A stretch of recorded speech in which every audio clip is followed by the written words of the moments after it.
దైవ మర్మములు.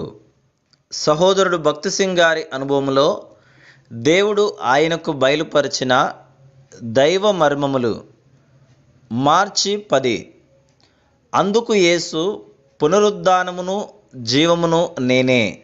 యోహాను 11:25. యోహాను సువార్త 11:22లో నీవు దేవుని ఏమి అడిగినను దేవుడు నీకు అనుగ్రహించును. 24వ వచనములో పునరుద్ధానమందు అతడు తిరిగి లేచునని నేను ఎరుగుదును అనియు మార్త ప్రభుతో అనెను. లాజరు ఆ దినమందే తిరిగి లేచునని ప్రభు చెప్పినను ఆమె నమ్మలేకపోయెను. అయితే అంత్యదినమునందు లేచునని ఆమె నమ్మెను.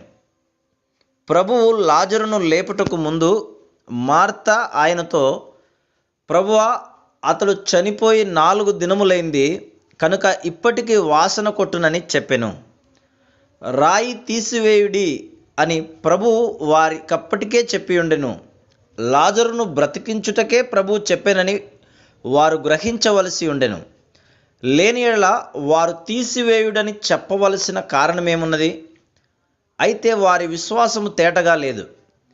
మరియా మార్తలకు తన పునరుద్ధానమును రుజువుపరచుటకు ప్రభువు దుఃఖకరమైన అనుభవములను వాడవలసి వచ్చెను. అనేక పర్యాయములు మన విశ్వాసము స్వంత జ్ఞానమునకు సంబంధించినది. యోహాను 11:32లో మరియా యేసునొద్దకు వచ్చి, ప్రభువా, నీవిక్కడ ఉండిన ఎడల నా సహోదరుడు చావకుండును అనెను. వారికి జీవము గల చురుకైన విశ్వాసము లేదు. ప్రభువు లాజరును లేపినప్పుడు అతడు ప్రేత వస్త్రములు గలవాడై వెలుపటికి వచ్చెను. యోహాను 11:44. అప్పుడు యేసు, మీరు అతని కట్లు విప్పి పోనీయుడనెను. ఇతరులు లాజరుకు సహాయము చేయవలసి ఉండెను. ఇప్పుడు లాజరులో ఒక నూతన శక్తి ప్రవేశించెను.